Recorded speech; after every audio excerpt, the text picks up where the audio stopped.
Assalamualaikum warahmatullahi wabarakatuh.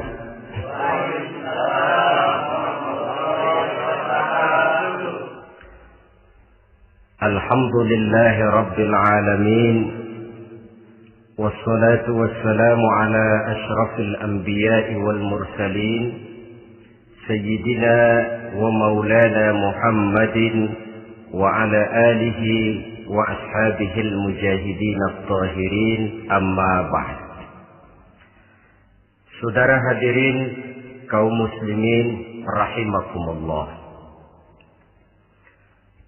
Dalam kehidupan sehari-hari kita selalu berhadapan dengan dua hal yang berlawanan, dengan dua hal yang kontroversial kata orang sekarang, yang kita diharuskan memilih satu di antara kedua hal itu.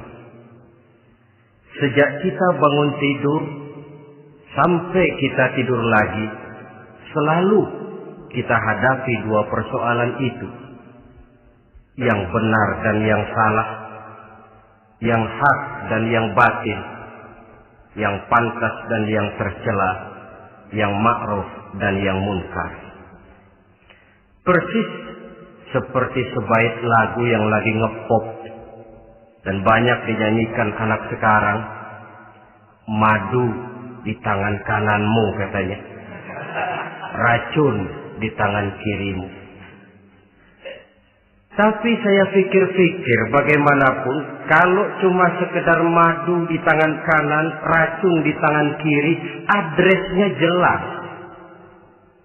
Yang repot kalau kita sudah tidak tahu lagi mana yang madu, mana yang racun. Lebih celaka lagi di zaman sekarang, banyak racun mereknya madu. Kita terpedaya, kita terpesona, kita terpukau oleh racun yang bermerek madu ini. Kita minum dia yang akibatnya rawan di dalam kehidupan kita. Sangat banyak racun-racun yang terpancang di sepanjang perjalanan hidup kita ini. Dan dua di antara racun kehidupan itu akan kita bicarakan pada pertemuan kali ini, yakni arak dan judi, minuman keras dan judi.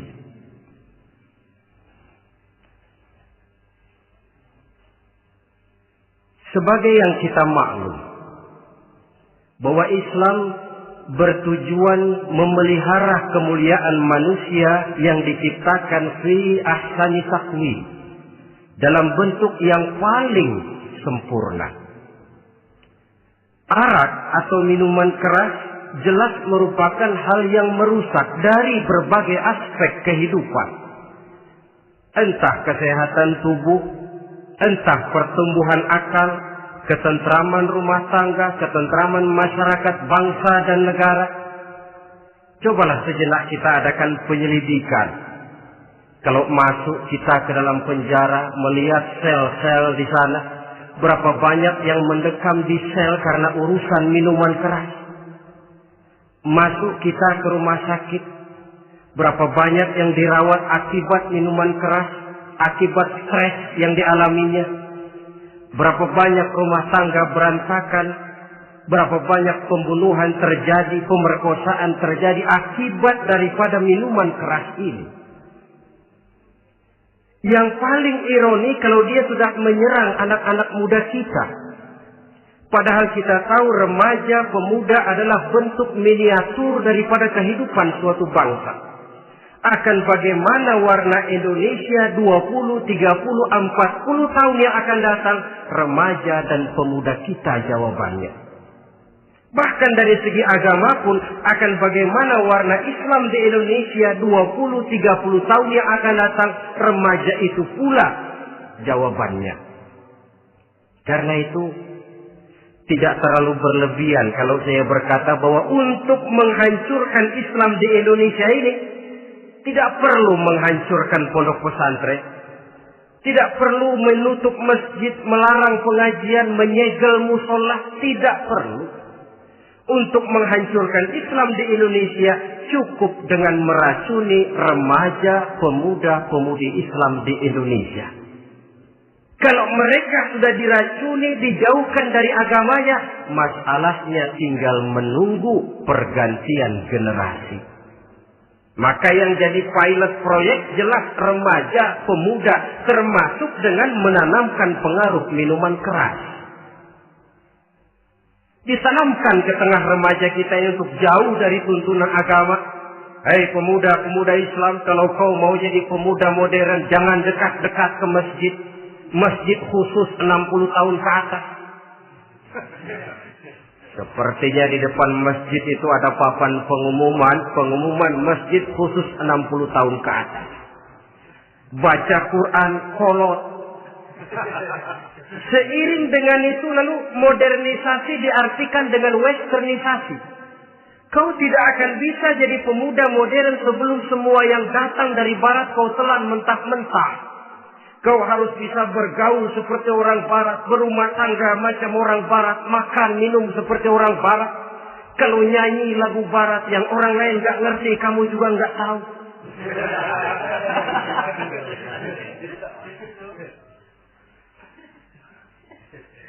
Anutlah itu free love yang pada gilirannya akan mengarah kepada free sex alias samen-leven.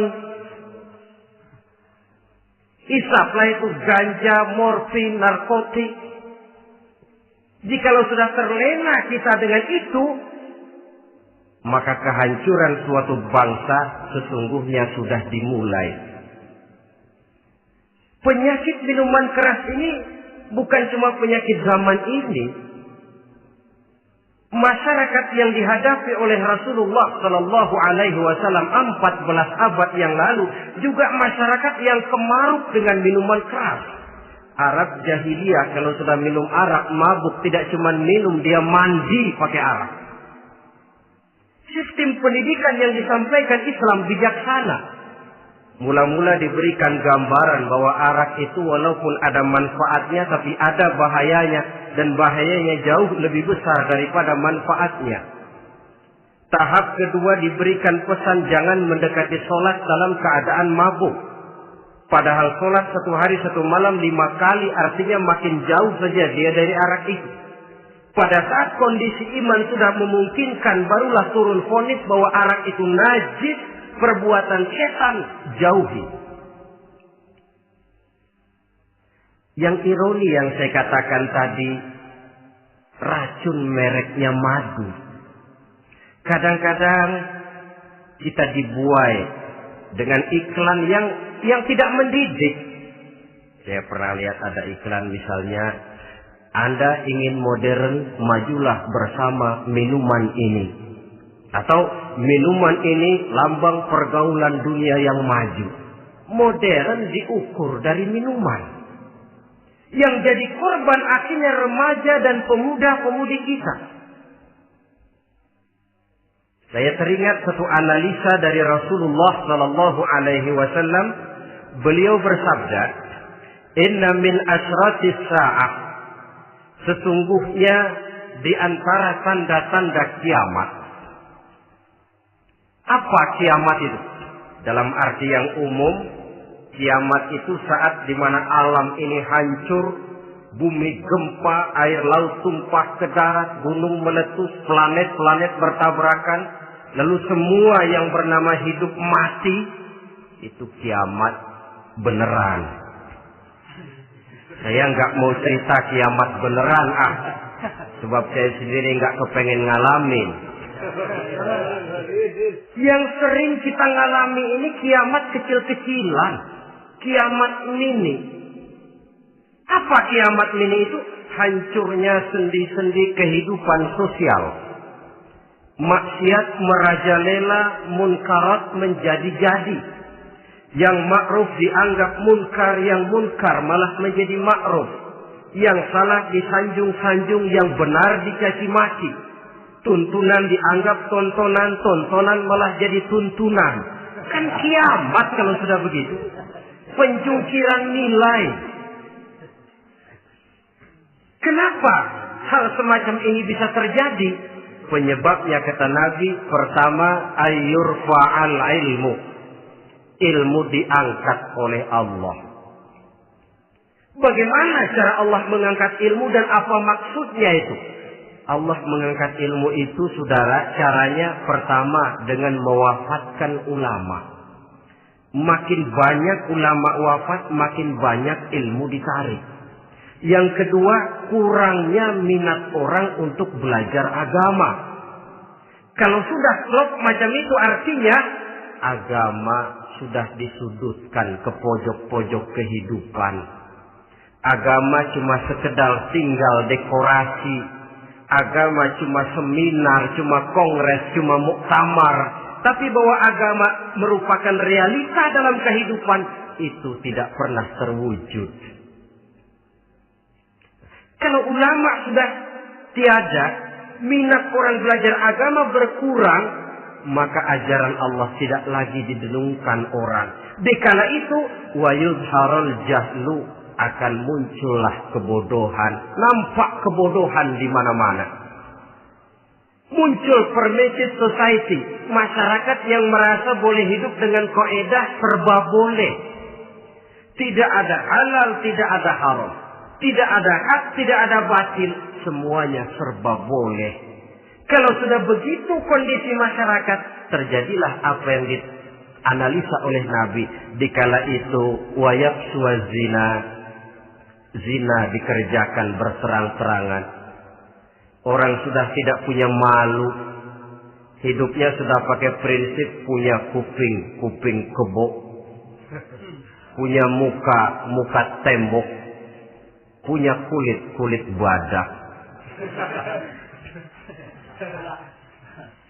Kalau juga dikasih tahu, malu dong kau tinggal serumah belum nikah. Malu sama siapa? Masyarakat. Allah, masyarakat cuek aja.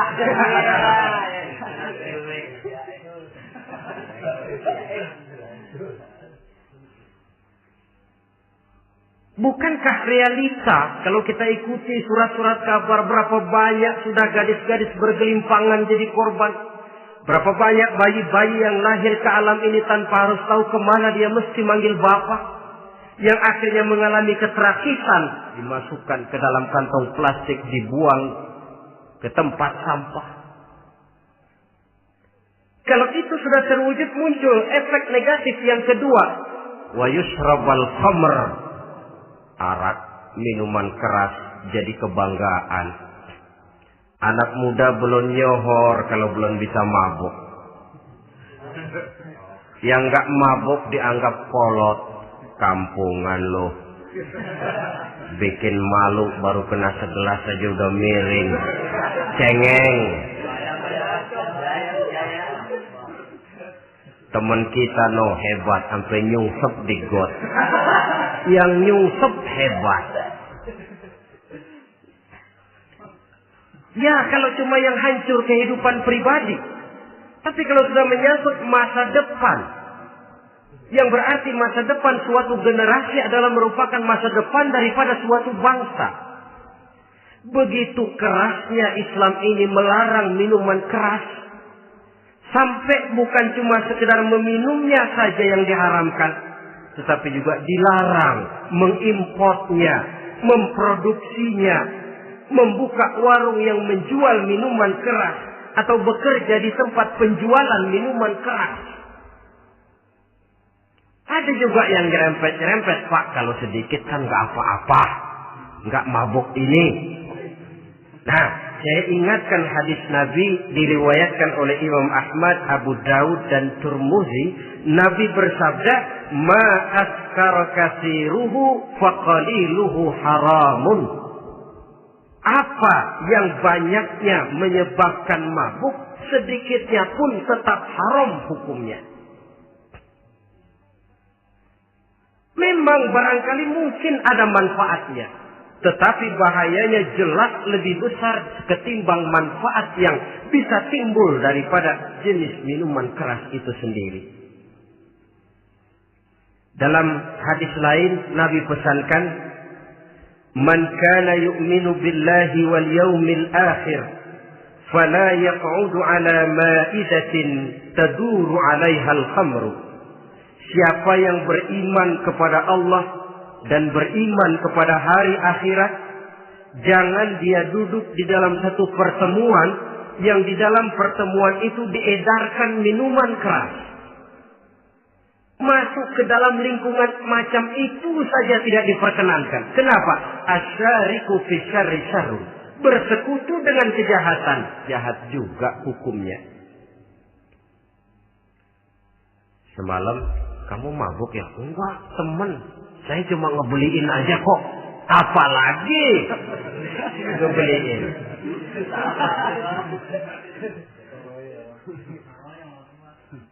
Sebab apa? Dalam keadaan mabuk, orang tidak lagi bisa berpikir secara logik. Daya kontrol hilang, artinya perbuatan sudah tidak terkontrol lagi. Yang pertama. Yang kedua, IQ tidak akan tumbuh dan berkembang secara normal seperti yang kita harapkan. Yang ketiga, harga diri akan runtuh hancur di tengah masyarakat. Bayangkan kalau tengah malam kita digotong orang, diantar ke rumah kita. Dengan kondisi macam itu masih punya muka kita untuk tegak di tengah masyarakat. Masih punya harapan kita untuk tumbuh menjadi pemimpin sementara orang terkenang. Ini kan yang kemarin malam gua gotong, dia lagi mabuk. Harga diri, kepribadian. Jangan lupa saudara, kita hidup di tengah masyarakat. Masyarakat itu punya hukum yang tidak tertulis, tapi lebih kuat dan lebih kejam daripada hukum tertulis. Orang bilang, sekali arang tercoreng di dahi, seumur hidup orang akan tetap ingat. Makanya Rasulullah dalam hadis memberikan tamsil untuk adik-adik remaja muslim ini, masalul mu'min kamasalin nahli. Perumpamaan orang yang beriman itu persis seperti tawon. Mentalitas orang mukmin persis tawon. Apa mentalitas tawon? Kalau kita ngaji bab tawon, kita renungi apa keistimewaan tawon. Saya lihat-lihat, ternyata tawon itu punya 4 keistimewaan. Pertama, tawon itu yang dihisap selalu saripati bunga. Bagus makanannya.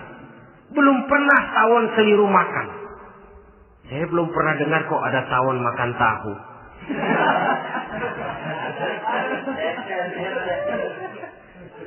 Yang dimakan selalu saripati bunga. Artinya apa? Orang mukmin perutnya itu perut selektif. Yang dimakan yang baik-baik, yang diminum yang baik-baik. Yang baik menurut agama itu adalah yang halal, thayyibat. Perutnya selektif, bukan perut asbab. Kalau asbab untung apa saja masuk ke dalamnya. Tapi mukmin perutnya ini selektif. Daging kambing masuk, tahu masuk, kangkung masuk, kodok minggir. Air kelapa minum, kopi minum. Tapi kalau sudah berbau minuman keras, minggir. Sebab apa? Makanan dan minuman yang kita masukkan ke dalam perut besar ini akan digiling dalam perut besar, akan melahirkan energi, menggerakkan sel-sel pembuluh saraf. Kalau makanan dan minuman itu terdiri dari yang haram, energi yang ditimbulkan olehnya energi yang haram, mempengaruhi sel-sel pembuluh saraf. Orang akan cenderung berpikir yang haram kalau terlalu sering memakan makanan haram. Kalau sudah berpikir kepada yang haram, perbuatan pun akan mengarah kepada yang haram juga. Contoh kecil aja dah. Ada nggak maling mikirin majelis taklim? Karena yang dimakan lebih banyak yang haram, yang dipikir paling-paling nanti malam rumah siapa lagi nih ya? Sudah mengarah ke sana.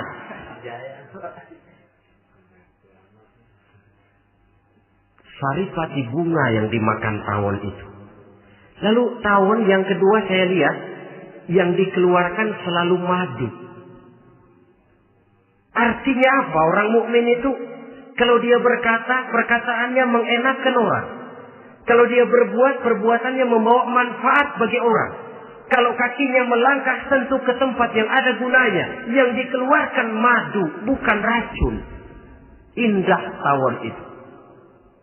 Yang ketiga, tawon saya lihat, kemanapun dia hinggap, tidak ada dahan patah. Artinya apa? Orang mukmin dimanapun dia tinggal, kemanapun dia pergi, pantang jadi biang kerok buat lingkungannya. Pantang menimbulkan kerusuhan dan keonaran. Tidak ada cabang patah dimanapun tawon hinggap. Tapi juga yang keempat, saya lihat-lihat tawon itu, jangan coba-coba diusik. Satu kali dia diusik, kemana orang lari? Nyilem masih ditungguin. Tawon. Tapi kalau nggak diusik, nggak ada tawon usil ke pasar nyariin orang. Ketika dia diusik, inilah saatnya saya harus mempertahankan kehormatan diri saya. Dia pun bangkit. Artinya apa? Orang mukmin tidak boleh nyari-nyari musuh. Tapi ketemu musuh tidak boleh lari. Musuh jangan dicari. Bertemu pun jangan lari. Mentalitas orang mukmin seperti tawon. Yang dimakan baik. Yang dikeluarkan baik. Kemana dia tinggal tidak menimbulkan keonaran buat masyarakat. Tapi juga sanggup menjaga dan mempertahankan kehormatan dirinya. Kalau konteksnya dengan masalah yang sedang kita bicarakan, minuman keras. Saya katakan tadi, kita kadang-kadang salah pilih. Tertipu oleh racun yang bermerek madu. Ada minuman empuk, nyari yang keras. Salah pilih. Ketahuan orang bikin pel buat anjing. Manusia yang nelen. Akhirnya miring kayak anjing. Saudara, mari kita renungi An-Nisa ayat 140. Allah Subhanahu wa ta'ala mengingatkan, "Qad nazzala 'alaikum fil kitab أن إذا سمعتم آيات الله يكفر بها ويستهزأ بها فلا تقعدوا معهم حتى يخوضوا في حديث غيره إنكم إذا مثلهم." Sungguh kata Allah, telah diturunkan kitab Al-Quran ini kepada kamu, yang apabila kamu dengar ayat-ayat Allah itu diingkari orang, diejek-ejek orang, fala taqudu ma'ahum, jangan kamu duduk bersama orang-orang semacam itu. Bagaimana mengejek ayat-ayat Allah misalnya? Tahu kalau minuman keras itu diharamkan, tapi masih minum juga, itu kan mengejek ayat namanya. Duduk di majelis semacam itu dilarang oleh Quran. Kenapa? Innakum idzam misluhum. Kalau kamu juga duduk di majelis semacam itu, kau dan mereka sama saja, kata Quran. Sama saja. Tahu kalau minuman yang memabukkan itu diharamkan agama, tapi minumnya juga mengejek ayat Allah. Duduk di tengah kelompok mereka berarti ikut mengejek ayat Allah. Dekat saja pun jangan, entahlah lagi sampai meminumnya. Maaf, bukankah Allah menurunkan Al-Quran kepada manusia, kata Imam Al-Ghazali, persis, maaflah, seperti gubernur bikin surat kepada Pak Lurah. Dalam suratnya Pak Gubernur bilang, Pak Lurah, tolong carikan tanah di daerah Kebayoran untuk sekolah 6.000 meter. Pak Lurah dapat surat dari Pak Gubernur, bangga bukan main. Itu surat sore, pagi, siang, malam dibaca. Ditaruh di tempat yang tinggi. Diberikan minyak wangi, mau diambil, dicium dulu. Dibawa dengan penuh hormat dan hati-hati. Tapi tanah yang dipesan Pak Gubernur tidak dicari-cariin.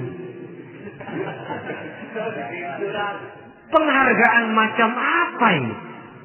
Nanti Gubernur cek, Pak Lurah, siapa? Sudah terima surat saya? Sudah Pak, sudah. Bagus. Lalu bagaimana? Aduh Pak, surat Bapak sore pagi, siang malam saya baca. Bagus.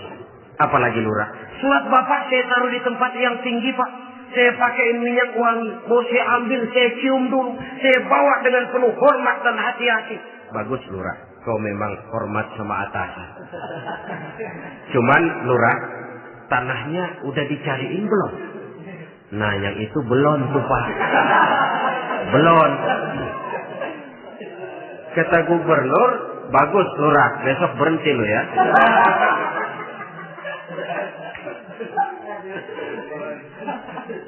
Membacanya memang penting. Al-muta'abbad bitilawatihi. Beribadah dari sebab membacanya. Tapi setelah kita baca, kita tahu isinya. What next? Mau apa kita dengan isinya itu? Jangan yang kita baca, kita injak-injak. Itulah ironinya. Bagaimana Quran itu mau membawa keberkahan dalam hidup ini. Kalau yang kita baca sering kita injak-injak. Dalam kehidupan kita baca ayat. Wa ahallallahu al-bai'a wa harrama riba. Allah halalkan jual beli, Allah haramkan riba, tapi renten ditelan terus.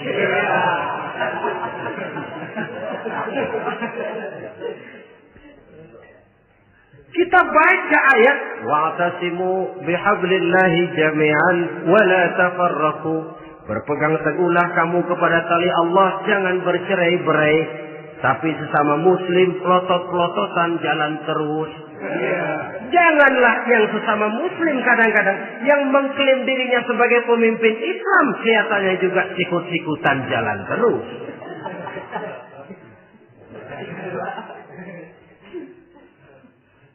Sehingga tidak heran kalau orang bilang di bawah ngamalin ayat kursi sudah sampai di atas ayat hilang, tinggal kursi saja yang diamalin. Ironi dan menyedihkan. Perjalanan panjang memang saatnya kita menunggal dengan Al-Quran ini. Tetapi prosesnya memang harus kita mulai dari sekarang.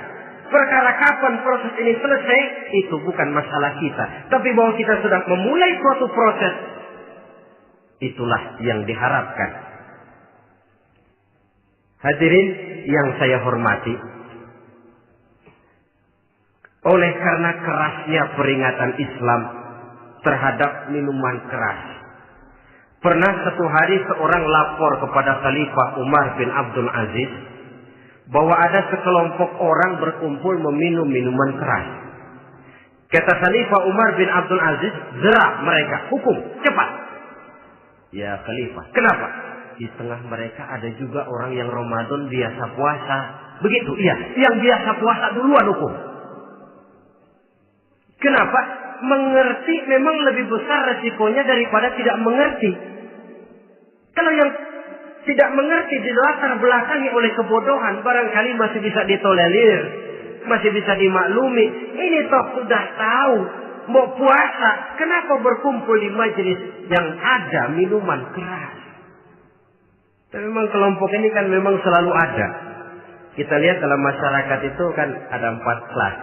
Pertama, ada orang yang tahu perintah dan tahu larangan. Ini the first class, kelompok terbaik. Perintah tahu, dia kerjakan. Larangan tahu, dia jauhi. Ini orang terbaik. Yang kedua, ada orang tahu perintah tapi tidak tahu larangan. Perintah tahu, larangan tidak tahu. Sholat mau, puasa mau, zakat fitrah bayar, nyolong mau, mabuk ayo. Perintah tahu tapi larangan tidak tahu, akhirnya semua dikerjain. Barangkali yang rada bingung malaikat bagaimana nyatatnya ini, kotor absen. Gelas yang ada di hadapan saya ini, kalau semua diisi air putih macam ini, kan jelas bisa diminum orang. Kalau semua diisi bensin, jelas bisa diminum motor. Tapi kalau separuh diisi air putih, separuh diisi bensin, kacau. Kalau gelas yang ada di hadapan saya ini sepenuhnya diisi air putih, jelas bisa diminum orang.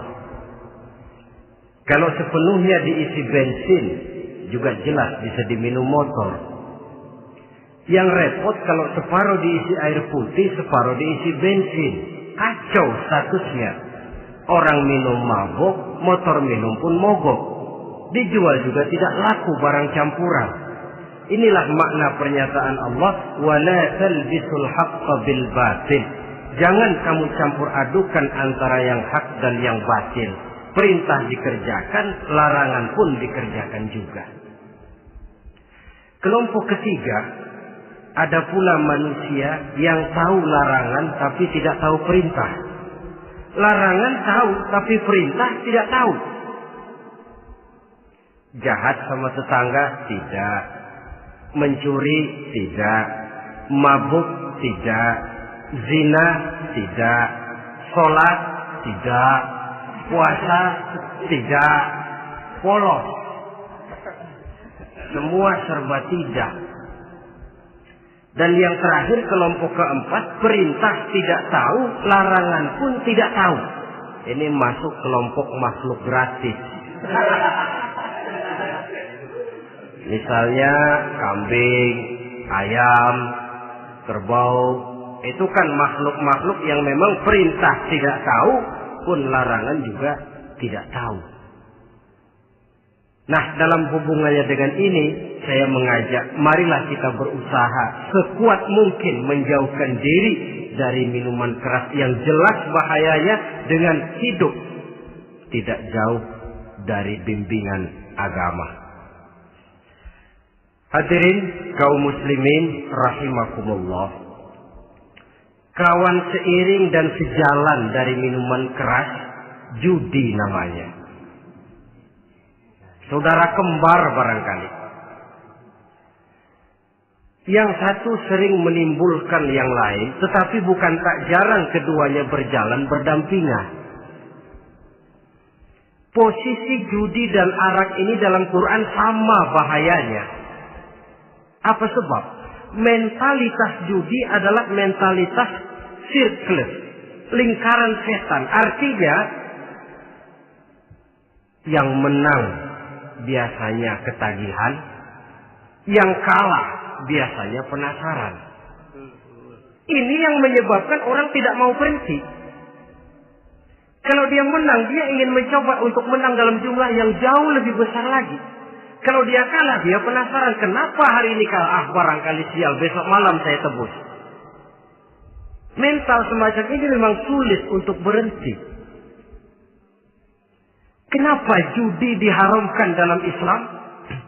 Pertama, seorang muslim di dalam berusaha mencari harta, dia harus mengikuti sunnatullah. Kata kita orang muslim, hukum alam kata orang sekarang, natural of law bahasa kerennya. Berusaha menurut hukum kausal, memasuki rumah dari pintunya, menunggu suatu akibat dari sebab yang kita lakukan. Bahwa kalau begini, mesti begitu. Karena kita memang terikat oleh permainan yang disebut hukum alam ini. Hidup bukan undian, jangan mengharap untung besar tanpa mau peras keringat. Satu pagi Khalifah Umar bin Khattab radhiyallahu an masuk ke masjid. Beliau lihat ada orang sedang berdoa khusyuk betul. Ditunggunya 2 menit, 3 menit, sampai 10 menit lebih belum juga selesai. Agak lama orang itu berdoa. Selesai berdoa, dihampiri orang itu oleh Sayyidina Umar. Beliau tanya, saudara, lagi apa tadi itu? Berdoa ya Khalifah. Minta kepada Allah? Tentu minta kepada Allah. Minta apa kan? Minta rezeki. Sudah lama? Dari tadi habis sembahyang subuh. Dapat? Belum. Ya memang kata Sayyidina Umar, inna sama la tumtiru zahaban wala fiddatan. Langit itu tidak mungkin akan menghujankan emas, tidak mungkin pula menghujankan perak. Jadi orang dilarang duduk bermalas-malas menunggu keajaiban yang datang dari langit. Karena memang hidup ini bukan undian. Jadi jangan mengharap untung besar tanpa mau peras keringat. Di dalam berusaha kita terikat oleh sunnatullah. Kalau begini sebab penyebabnya, akan begini akibat yang ditimbulkannya. Yang kedua, Islam menjadikan harta manusia itu sebagai benda berharga yang dilindungi. Mengambilnya dengan judi termasuk memakan harta orang lain dengan cara yang batil. Yang ketiga, judi itu sendiri dapat menimbulkan permusuhan dan pertentangan antara para pemain itu sendiri. Meskipun kelihatannya kompak duduk dalam satu meja yang saling berhadap-hadapan, yang kalah kelihatannya pasrah, tetapi kan itu cuma kulit permukaan. Batinnya bagaimanapun juga yang kalah itu tetap mendendam. Sedangkan yang kalah di samping mendendam juga mengomel, mencaci mungkin ya lawan bermainnya, ya mungkin juga dirinya sendiri. Dan yang keempat, judi itu merusak aktivitas hidup, membuat orang membuang waktu dengan tidak terasa, dan yang pada gilirannya melupakan orang kepada tanggung jawab. Wah, kalau sudah memegang kartu, konon kabarnya, saya sendiri alhamdulillah belum pernah, lupalah orang anak, lupalah orang kepada istri, lupalah orang kepada tanggung jawab. Waktu pun berlalu tanpa terasa. Apalagi kalau sudah diiming-iming oleh gambaran akan memperoleh keuntungan yang besar. Termasuk di dalam judi itu undian, apapun namanya. Yang usaha ke arah ini seharusnya tidak dipermudah, walaupun dengan embel-embel dana kemanusiaan, sumbangan sosial. Dan saya tidak begitu yakin, saudara, bahwa bangsa Indonesia ini sudah begitu menipis rasa kemanusiaannya, sehingga untuk berlaku sosial mesti diimbangi dengan hadiah sekian juta rupiah. Saya tidak percaya bahwa umat Islam di Indonesia sudah begitu tipis rasa kasih sayangnya kepada sesama, sehingga sulit mengeluarkan bantuan kalau tidak diimbangi dengan hadiah yang sekian puluh juta rupiah. Yang saya khawatir apa? Pada gilirannya di negeri ini akan makin banyak penghayal-penghayal kelas berat, tukang-tukang ngelamun kelas tinggi, yang hidup cuma ngumpulin jikalau andai kata umpama misalnya orang sudah kemana-mana kita masih menghitung jikalau.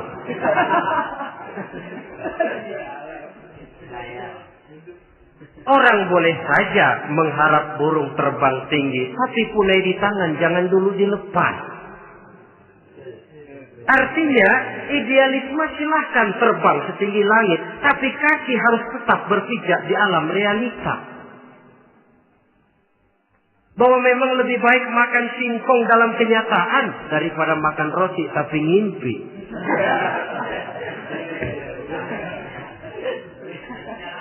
Kadang anaknya menangis, Pak minta jajan, ada uang 200 rupiah. Sudahlah sabar, kau jangan jajan, nanti bapak beliin kalau tembus 100 juta nih. Akhirnya yang 100 juta tidak, anak pun kelaparan.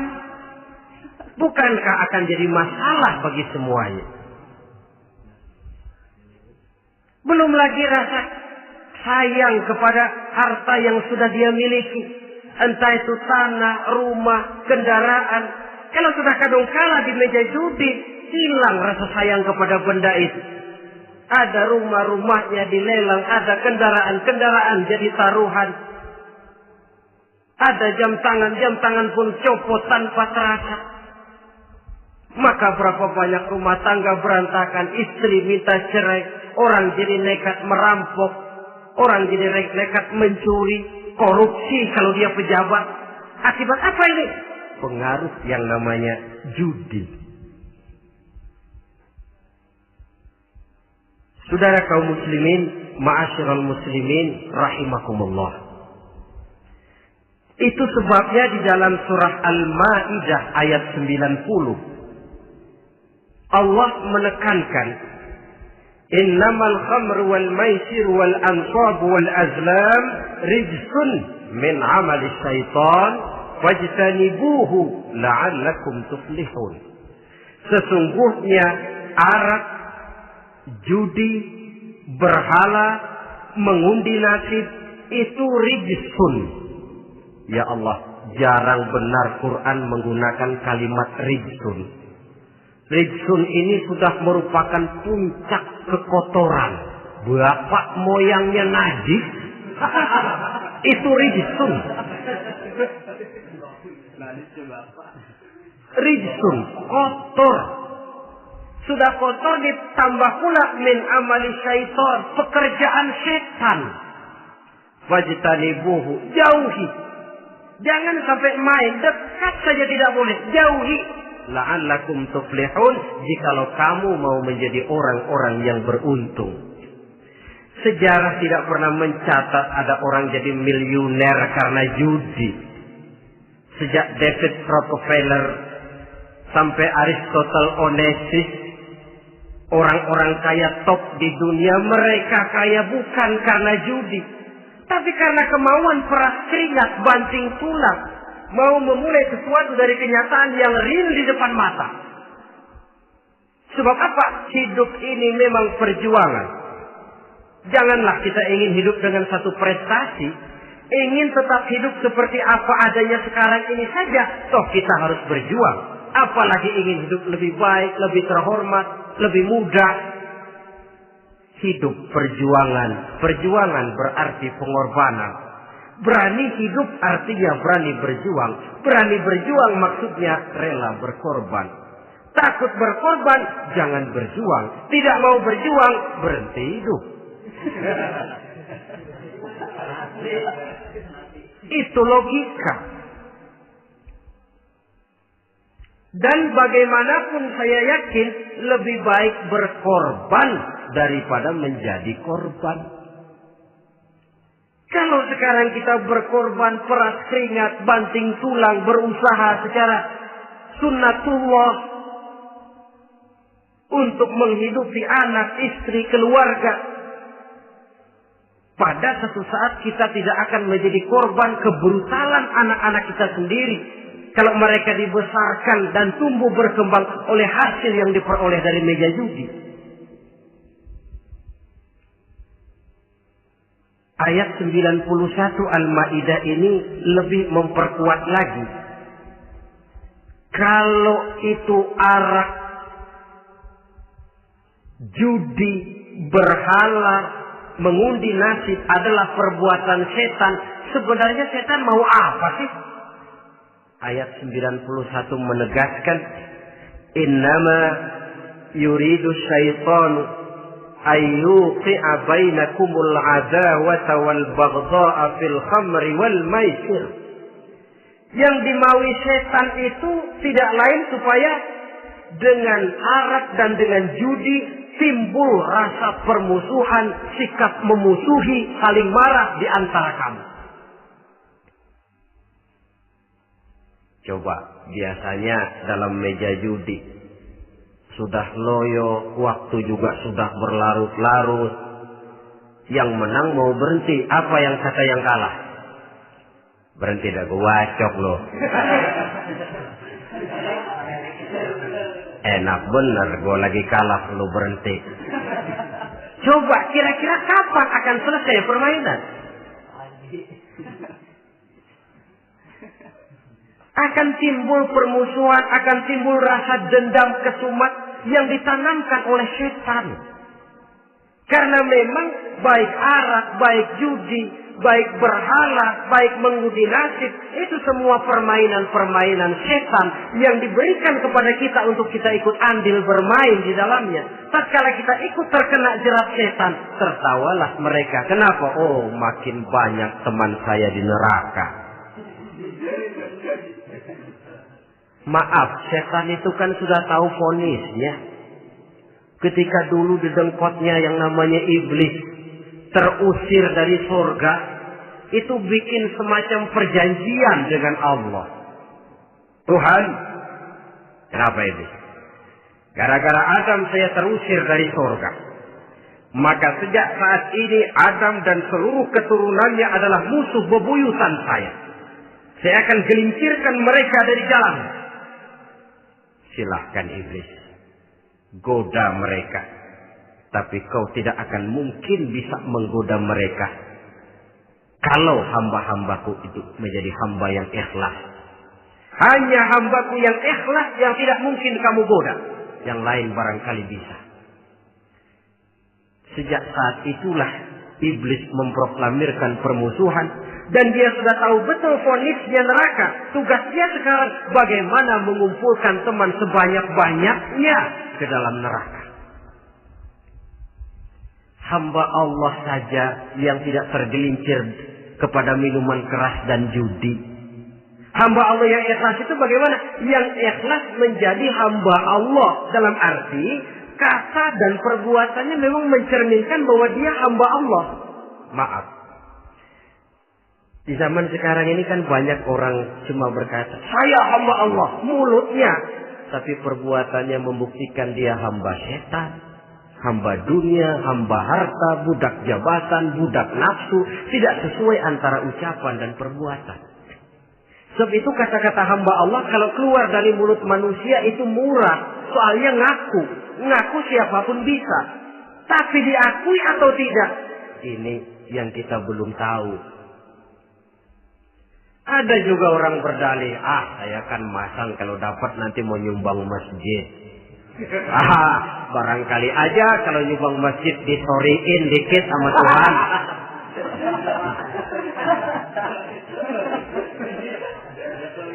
Apa bisa begitu? Saudara, kita tidak mungkin mencuci kain dengan air najis. Innallaha thayyibun, kata Nabi, la yaqbalu illa thayyiba. Allah itu baik dan hanya menerima yang baik. Bahwa dalam Islam tujuan yang baik harus dicapai dengan prosedur yang baik. Bahwa niat menyumbang masjid bagus, tapi hasil daripada judi atau undian tidak akan menyampaikan kita kepada tujuan itu. Tidak boleh mencuri kain walaupun niatnya untuk sholat. Kalau nyolong kain niatnya buat sembahyang, dimaafin kali. Walaupun sholatnya sah, mencuri kainnya tetap saja dosa. Islam tidak menghalalkan segala cara untuk mencapai suatu tujuan. Bahwa tujuan yang baik harus dicapai dengan cara yang baik juga. Dan penyakit judi ini juga bukan penyakit baru. Sejak dulu. Masa jahiliyah judi mereka. Saya kira kalau Las Vegas, kota judi Amerika saja barangkali masih kalah dengan cara judi jahiliyah dulu. Mereka kalau sudah judi itu uang. Habis uang, ada punya tanah pasar, taruhan. Habis tanah, ada rumahnya dipasang. Apalagi yang ada? Ternak unta dipertaruhkan. Harta habis, rumah ludes, kebun binasa. Ada istri juga dipasangin. Judi.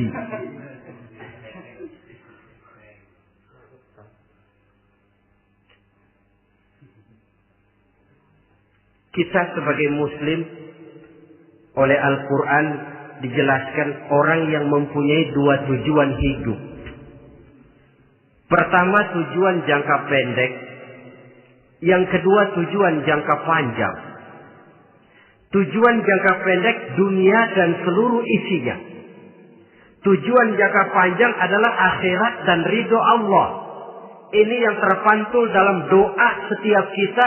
Rabbana atina fid dunya hasanah wa fil akhirati hasanah. Tercapai tujuan jangka pendek fid dunya hasanah, dan tujuan jangka panjang wa fil akhirati hasanah. Untuk mencapai tujuan jangka pendek, merangkul dunia dan seluruh isinya, apa yang jadi modal utama? Pertama, pendidikan. Makin tinggi jenjang karier pendidikan yang kita tempuh, rasa-rasanya makin mudah menjangkau dunia dan isinya. Yang kedua, pengalaman. Tenaga-tenaga expert masih tetap diperlukan. Makin banyak pengalaman, makin mudah menjangkau dunia. Yang ketiga, dan ini ada tapi tidak bisa dijadikan pegangan, faktor nasib. Faktor kebetulan. Ada, tapi tidak bisa dijadikan pegangan mutlak. Pendidikan, pengalaman, ingin menjangkau fid dunya hasanah.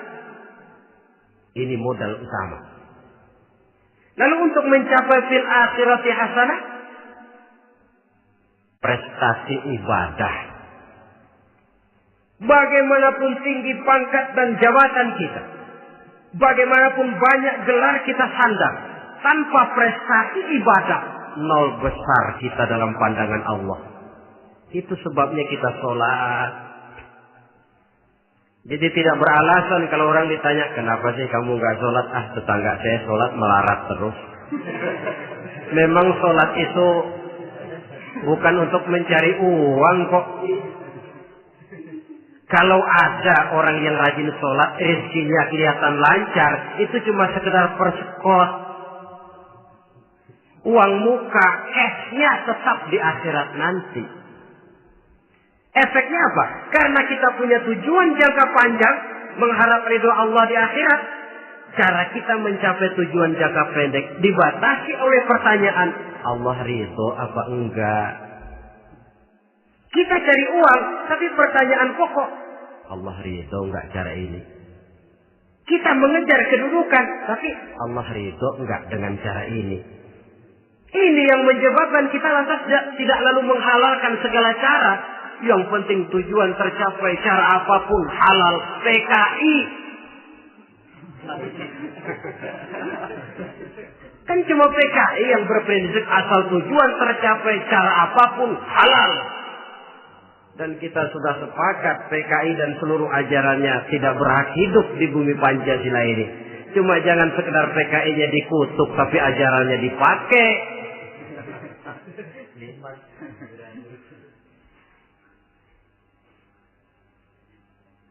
Nah, untuk mencapai dua tujuan ini, Islam mengajarkan sistem keseimbangan.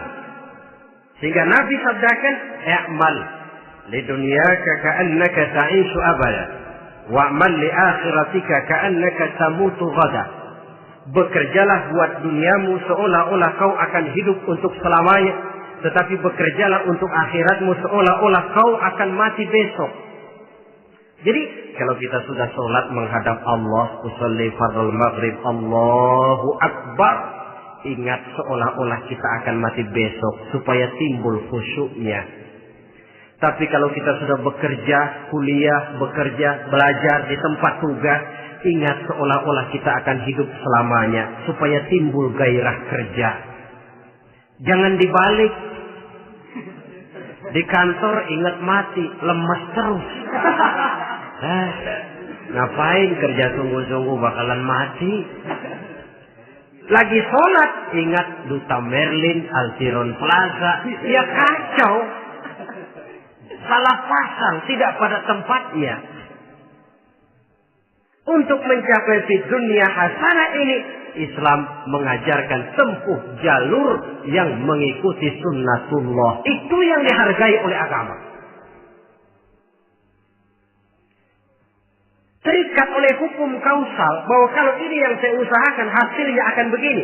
Perkara nanti hasil tidak seperti yang kita harapkan, baik sangkalah kita kepada Allah. Sebab kita tidak tahu rahasia apa di belakang itu. Kadang orang mengeluh, habis saya rajin sholat tapi rezeki seret, berhenti aja dah. Kita tidak tahu rahasia di belakang itu. Pernah, hadirin, satu hari seorang petani, dia selesai bekerja di ladang, istirahat. Dia tidur di bawah sebuah pohon beringin. Di sebelah pohon beringin itu ada pohon labu. Dia berpikir, kalau saya lihat-lihat Tuhan gak adil katanya. Masa pohon beringin pohonnya besar, buahnya kecil. Pohon labu pohonnya kecil, buahnya gede. Tuhan bukan arsitek ulung ini.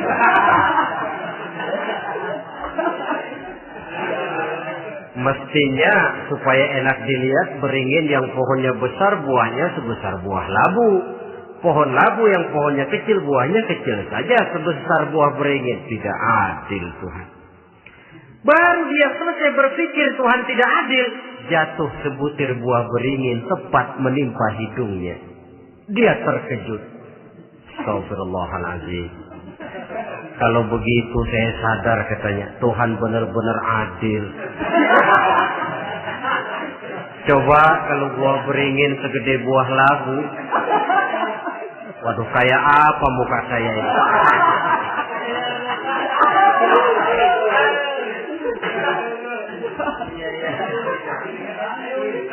Baru terbuka pandangan matanya setelah berhadapan dengan kenyataan. Baru keluar respek.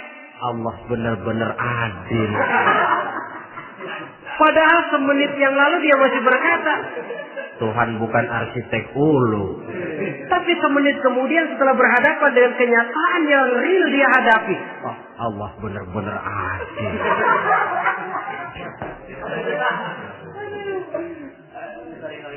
Itulah kehidupan ini.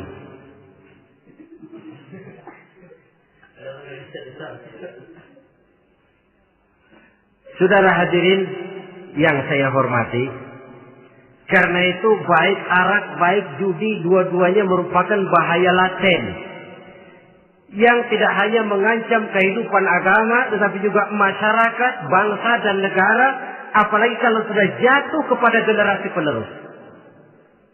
Dan yang bagaimanapun juga saya berpikir sebenarnya remaja, pemuda, pemudi kita cuma korban dari suatu sistem. Sebab ini merupakan tanggung jawab bersama. Ulama mubalik macam saya paling wewenangnya cuma ngomong. Yang punya SK untuk memberhentikan pabrik minuman keras itu kan Menteri Perindustrian. Tangan-tangan eksekutif. Sehingga kalau Nabi katakan, Man ra'a minkum munkaran falyughayyir biyadihi wa illam yastati' fa bilisanih wa illam yastati' fa biqalbihi. Apabila salah seorang kamu melihat suatu kemunkaran, termasuk minuman keras dan judi di dalamnya, rubah itu.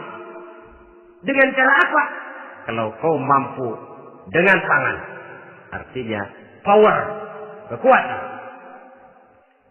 Kalau dengan tangan tidak mampu, ini orang kalau gua pukul gua yang melintir. Umpamanya, fabilisani, dengan lidah ngomong. Mas, saya senang sampean tinggal di sini, kampung kami tambah warga, tapi tolonglah jangan bawa pengaruh yang tidak baik.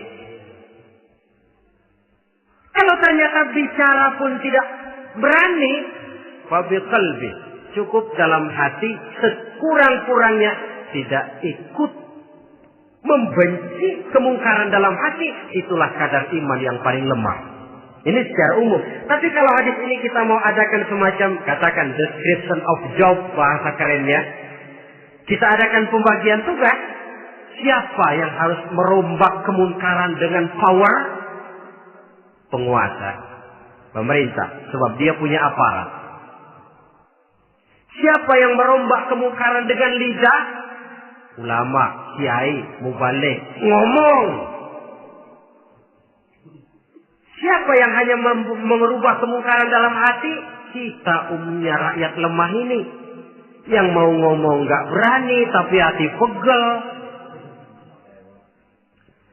Nah, kalau sudah ada pembagian tugas semacam itu, insya Allah masing-masing akan berjalan pada relnya, dan pada akhirnya selamatlah kita, bangsa Indonesia, umat Islam pada khususnya, dari bahaya, baik bahaya minuman keras maupun bahaya judi. Menyelamatkan bangsa, dan yang lebih lagi menyelamatkan masa depan kita. Sekianlah saudara pertemuan kita pada saat ini. Mudah-mudahan ada manfaatnya. Terima kasih atas segala perhatian. Mohon maaf atas segala kekurangan. Usikum wa nafsi bitaqwallah. Wassalamualaikum warahmatullahi wabarakatuh.